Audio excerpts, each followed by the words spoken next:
Bonjour, c'est un événement, j'ai le plaisir d'être avec l'économiste Marc Toiti qui publie son nouveau livre « Un monde de bulles ». Marc, j'ai vraiment beaucoup de plaisir à faire cet entretien parce que vous êtes économiste, mais pour le grand public, quand on parle d'un économiste, on se dit c'est un savant qui est dans les mathématiques, etc. Mais en réalité, quand on vous connaît, un économiste, j'ai l'impression que c'est aussi un sociologue. C'est un homme qui s'intéresse aux marques, aux produits, à l'ère du temps, aux modes, ce qui fonctionne, ce qui ne fonctionne pas, et à l'état de l'opinion publique. C'est surtout ça, l'économie, non ? Oui, tout à fait. Bonjour Yannick, bonjour à toutes et à tous. Ravi d'être effectivement également avec vous. Oui, tout à fait. Je pense qu'aujourd'hui, le grand problème, justement, c'est le problème des bulles. C'est que trop souvent, on est déconnecté de la réalité. Y compris certains économistes, qui effectivement vont faire, comme vous l'avez bien dit, des grands modèles mathématiques. Alors je sais les faire aussi, j'en ai fait, mais il faut de temps en temps, même régulièrement, revenir sur le terrain, revenir sur la réalité, ne pas oublier que l'économie, c'est une science humaine, donc qui n'est pas exacte, avec effectivement, voilà, des échanges, des comportements. Et donc c'est un peu ça aussi le principe des bulles, c'est que malheureusement, c'est inné, j'ai envie de dire, au comportement humain, c'est intrinsèque, en quelque sorte. Donc ça sert à rien de vouloir les éviter. Ça fait partie effectivement de la vie économique, voire de la vie effectivement au quotidien. Par contre, c'est le but du livre, on peut également les identifier pour ne pas se faire avoir. Parce que combien malheureusement de petits épargnants de Français se sont fait avoir avec toutes ces bulles successives depuis l'Internet, depuis Eurotunnel à l'époque, ceux qui ont connu, depuis les subprimes bien sûr, encore dernièrement les bitcoins. Et tout ça parce qu'on n'a pas de discernement. Et donc le problème que nous avons en plus en France, c'est qu'on n'a pas beaucoup de culture économique, parce qu'elle a mauvaise presse, bien souvent malheureusement. Mais non, on peut parler d'économie avec pédagogie, c'est ce que j'essaye de faire depuis des années, et notamment dans ce livre. Alors quand on sous-entend un monde de bulles, on sous-entend quelque chose qui n'est pas au prix, ça va gonfler, ça va exploser. Mais quand on parle de l'immobilier, est-ce que le prix du mètre carré à Saint-Germain-des-Prés avec la demande internationale, est-ce que le prix du mètre carré qui augmente sur Bordeaux grâce à l'arrivée du TGV, est-ce une bulle ou peut-être est-ce au prix ou pas encore au prix ? Alors voilà, c'est ça qui est très intéressant, c'est que la bulle, c'est pas quand les prix montent. Quand les prix montent, ça peut être justifié. La bulle, c'est quand les prix montent trop par rapport à la réalité économique. Donc pour ce faire, il y a un graphique, d'ailleurs j'en ai pas mis beaucoup, mais quelques-uns quand même à la fin en annexe pour qu'on puisse justifier un petit peu de tout ce que j'ai avancé. Là on le voit très clairement, c'est-à-dire qu'effectivement aujourd'hui on a un décalage entre les prix des logements. Alors, certes, on peut l'expliquer avec les étrangers qui achètent à Paris, etc. Mais n'oublions pas l'essentiel. Le socle, c'est quoi ? C'est le revenu des ménages français. Oui, mais en province, les prix des logements s'effondrent. Ben voilà, justement. Parce qu'effectivement, on a moins de bulles. C'est-à-dire que finalement, on a eu aussi une petite bulle, mais elle est moindre. Là où elle est vraiment présente, c'est à Paris.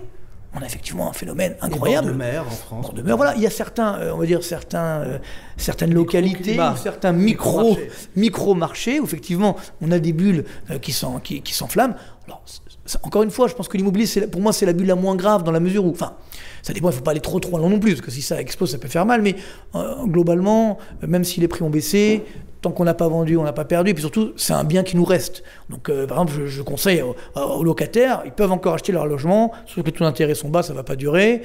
Par contre, d'un point de vue de l'investissement, ça commence effectivement à devenir dangereux. En plus, le rendement est extrêmement faible. Hein. Donc, ça aussi, c'est le but du livre, c'est de rappeler l'essentiel. Il y a toujours le couple rendement-risque. Plus le rendement augmente, plus le risque augmente. Quand on vous dit effectivement que le rendement augmente mais qu'il n'y a pas de risque, ça c'est une bulle incroyable. Vous voyez. Alors, je vais même trouver encore plus grave, une bulle peut-être que tout le monde a ce type de produit, qui sont les obligations d'État. Voilà, c'est encore pire, parce que là, le risque est quand même élevé, et en plus, il n'y a pas de rendement. Parce qu'effectivement, les taux sont artificiellement bas. Donc là, on est perdant sur les deux tableaux. Donc ça peut être effectivement très dangereux. Est-ce qu'en France, on n'est pas toujours dans cette mentalité très étatiste ? C'est que justement, on veut avoir confiance dès qu'il y a la marque République française État, alors que c'est paradoxalement ce qu'il y a de plus risqué, alors qu'une bonne entreprise qui fait du chiffre d'affaires, qui développe ses ventes, eh ben on ne veut pas y aller. Oui, c'est dramatique. Hein. Et alors, il y a aussi ce qu'on appelle les ratios prudentiels des autorités internationales qui, effectivement, imposent, justement, par exemple, aux banques, aux compagnies d'assurance, aux caisses de retraite, d'acheter, effectivement, des bons du Trésor. Parce que, soi-disant, c'est moins risqué. C'est comme les taux d'intérêt sont extrêmement bas, si les taux remontent demain, ce qui a déjà commencé, par exemple, en Italie, eh bien, à ce moment-là, les cours baissent.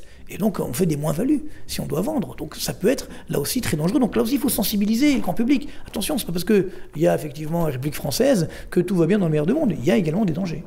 Alors, Marc Toiti, on parle de votre nouveau livre, Un monde de bulles. 10 ans après le crash de 2008, comment éviter une nouvelle crise ? Et pourtant, c'est vrai, à ce moment, il semble y avoir une conjonction de pessimisme en disant ça peut péter. Alors, ce livre n'est pas du tout pessimiste, hein, je le tiens à préciser, parce que, comme vous le savez bien, Yannick, ça fait longtemps qu'on se connaît, je suis de nature optimiste. Et je rappellerai qu'en 2008-2009, surtout en 2009, quand tout le monde annonçait la crise de 29, voire pire, moi je disais non, ça va redémarrer. J'étais l'un des seuls à le dire. Et ça a effectivement redémarré parce qu'on avait les moyens effectivement de redémarrer. Maintenant, une fois qu'on a dit ça, après, il faut être réaliste. Donc moi, le travail de l'économiste aujourd'hui, il est justement de dire, attendez, en fait, effectivement, depuis à peu près 2 ans, jusqu'à 2016, 2015-2016, ça allait encore. À partir de 2016, ça a commencé à devenir, entre guillemets, du n'importe quoi. C'est-à-dire que les marchés boursiers ont flambé, alors qu'il y avait une croissance, certes, qui était là, mais qui n'était pas à l'aune des marchés boursiers. C'est-à-dire que pour justifier, par exemple, un Dow Jones à 24 ou 25 000 points, il faudrait une croissance mondiale de 8%.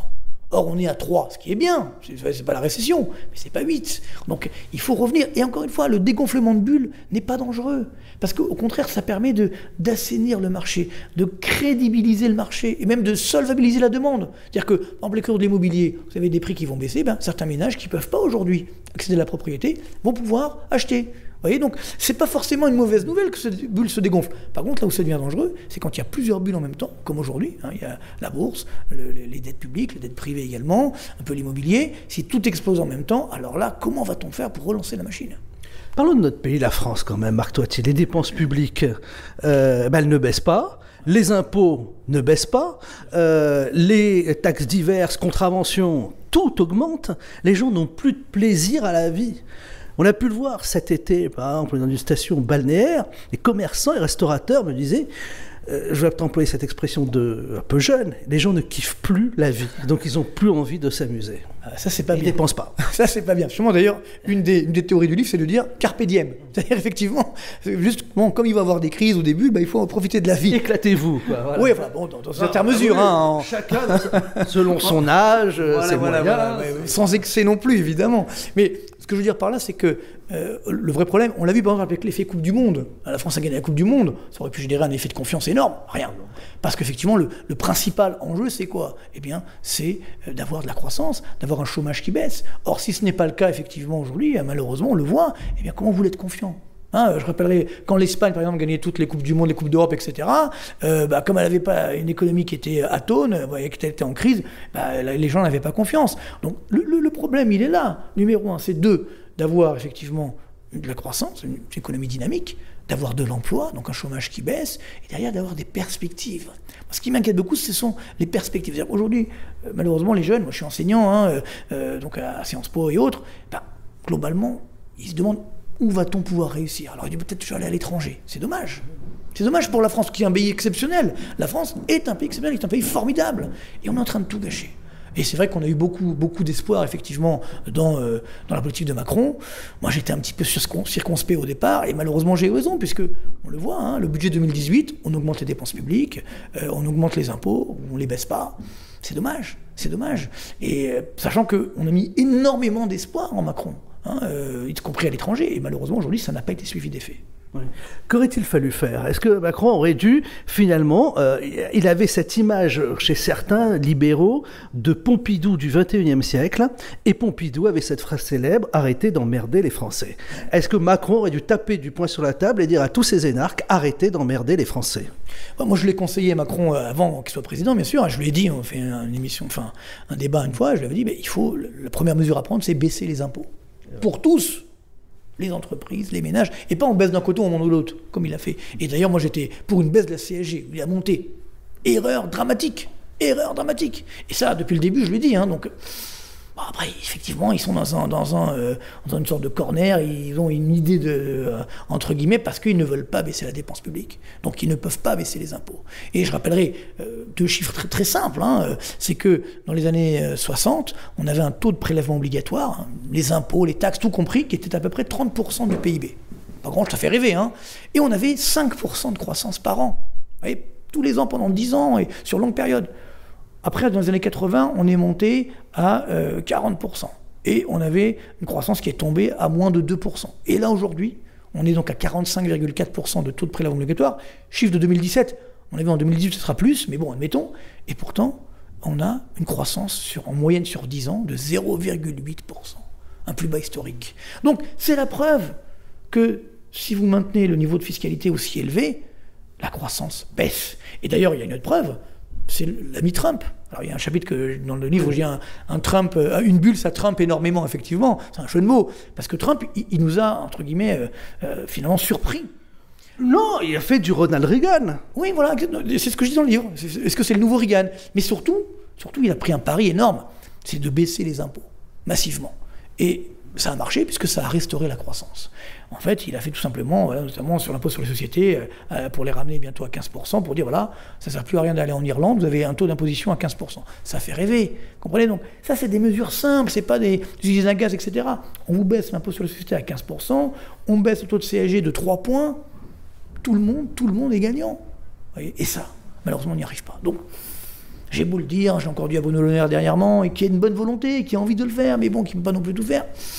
Voilà, on est quand même bloqué, et c'est vrai que c'est triste. C'est triste parce qu'on aime notre pays, on aime la France, et on se dit, c'est dommage parce que si on continue comme ça, jusqu'où va-t-on aller? Et puis surtout, n'oublions pas que derrière l'économie, il y a des problèmes sociétaux. On parle du plan pauvreté, c'est très bien. Moi, je viens des cités HLM d'Orly, comme vous le savez.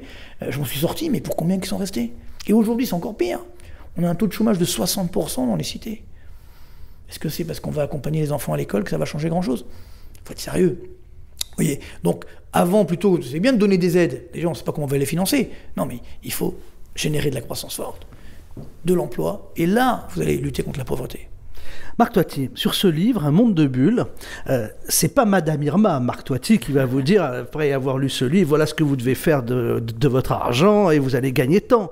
Mais en réalité, vous nous donnez la canne à pêche. Pour nous apprendre à pêcher, vous apportez à vos lecteurs le socle de culture générale, le code de la route pour pouvoir rouler en toute sécurité sur nos routes économiques. Oui, c'est gentil, c'est une bonne formule, je la reprendrai d'ailleurs, c'est gentil. Oui, en fait, je pense que simplement, il faut retrouver le bon sens et être effectivement extrêmement prudent sur les placements qu'on peut faire aujourd'hui. Il vaut mieux vous rester liquide, voir un petit peu d'immobilier, sauf quand c'est cher. Ou pour se loger soi-même. Pour se loger soi-même, exactement. Mais par contre, je pense qu'il faut... Moi, je préfère ne rien gagner que perdre. Vous voyez ce que je veux dire? Donc là, c'est le contexte. Il y a tellement de bulles derrière, quand on me demande aujourd'hui alors, où il faut placer, etc. Franchement, il y a des professionnels pour ça. On peut avoir des produits optionnels, etc. Bon, ça, on peut trouver, bien entendu. Mais il faut que la prudence mise et avoir des produits à capital garanti notamment, parce qu'effectivement, il y aura des difficultés. Mieux vaut un peu moins gagner, encore une fois, et pas prendre trop de risques, parce que ce n'est pas le moment de prendre des risques aujourd'hui.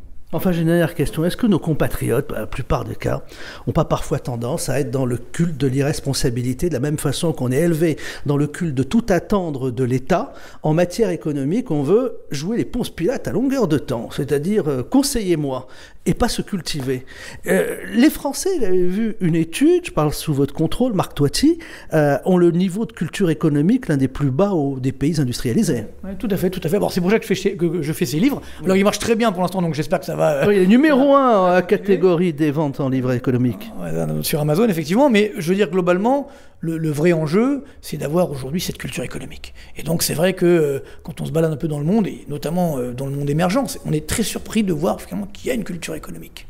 Alors que nous, on l'a pas. Parce qu'ils ont du bon sens. Oui, ils ont du bon sens. Ils ont du bon sens, et surtout, ils ont compris que, avant de faire du dogmatisme, avant de partager le gâteau, il faut avoir du gâteau. Vous voyez, donc nous, à la fin, le gâteau, il se réduit de plus en plus, donc pour le partager, ça va être plus difficile. Donc alors qu'il faut effectivement le faire grossir, ce gâteau. Donc voilà pourquoi, ça c'est la règle de base de l'économie. Donc ayons une croissance plus forte, sachant faire cette croissance, et là, effectivement, on sortira par le haut. Merci Marc Toiti de nous avoir présenté votre nouveau livre, Marc, Un monde de bulles de Marc Toiti. On le trouve très facilement dans tous les moteurs de recherche, sur Amazon, voilà, on peut le commander, et chez vos libraires également, voilà, et librairies indépendantes aussi, pas simplement. Voilà, Un monde de bulles de Marc Toiti.